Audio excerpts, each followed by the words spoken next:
আমাদের মূল মঞ্চের কাছে আসি, তুমি এসে নিয়ে যাবে নটকুড়া গ্রামে আসিফ বল আর 25 মিনিট হাইন্টেনশন করলো কথা বলছি তো ওইটা টিম হলো ভাই এখন একদম করতে পারবো না লজ্জার ব্যাপার যাচ্ছে না ওদের গোলের দিকে কি সমস্যা গোলের দিকে যাচ্ছে না ডিফেন্স টিমটা থেকে তুমি সামনে বা আরে ঘুরে আমাকে ধরতে হবে প্রেসিং একটা প্লেয়ার যে বল পাচ্ছে ওদের আমি দেখতে পাচ্ছি বলটা পাবো আমি আসবো না সেটাই করে চলেছে। আমাদের সবাইয়ের জন্য অনেক অনেক শুভকামনা।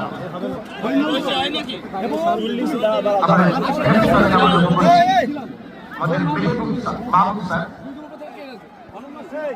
মিল্টন ভাই, আমার মিল্টন ভাই আসবে, মিল্টন ভাই।